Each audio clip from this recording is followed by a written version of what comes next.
এবার শাকিব খান এবং মধুমিতা সরকারকে এক সিনেমায় দেখা যাবে।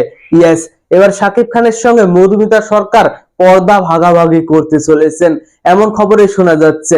তো চলুন মূল গসিপে এই বিষয় নিয়ে আমি তারা মিয়া আলোচনা করব।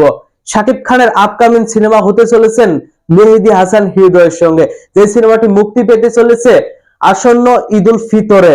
2026-এর ঈদুল ফিতরে মুক্তি পাবে সেই অ্যাকশন প্যাক সিনেমাটি।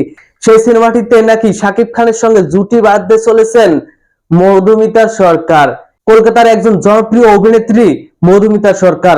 তার সঙ্গে নাকি এবার শাকিব খানকে একসঙ্গে দেখা যাবে, শাকিব খানের সিনেমায় নাকি মধুমিতা সরকারকে দেখা যাবে, এমন খবর বিভিন্ন সূত্র থেকে শোনা যাচ্ছে। তবে এই বাসটা সত্য হবে কি না এ বিষয়ে কিন্তু তেমন ডিটেলস কোনো আপডেট পাওয়া যায়নি। তবে মেহেদী হাসান হৃদয়ের প্রথম সিনেমা যেটা ছিল বরবাদ, সেখানে কাস্ট করা হয়েছিল ইদিকা পালকে। সেই সিনেমাটি কিন্তু হয়েছিল বাংলাদেশের ইতিহাসের সব থেকে বেশি ব্যবসা সফল সিনেমা, ইন্ডাস্ট্রি হিট একটি সিনেমা। দ্বিতীয় সিনেমাতে মধুমিতা সরকারকে কাস্ট করার কথা শোনা যাচ্ছে।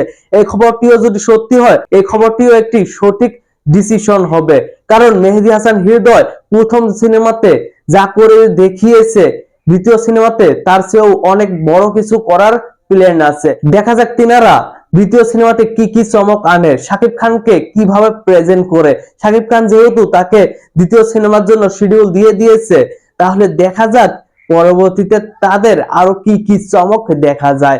শাকিব খান এবং মেহেদী হাসান হৃদয়ের পরবর্তী সিনেমাতে যদি মধুমিতা সরকার থাকে, আপনারা এই বিষয়টাকে কিভাবে দেখবেন অবশ্যই কমেন্ট বক্সে জানাতে পারেন আপনাদের মতামত। ধন্যবাদ পুরো ভিডিওটির সঙ্গে থাকার জন্য। আল্লাহ হাফিজ।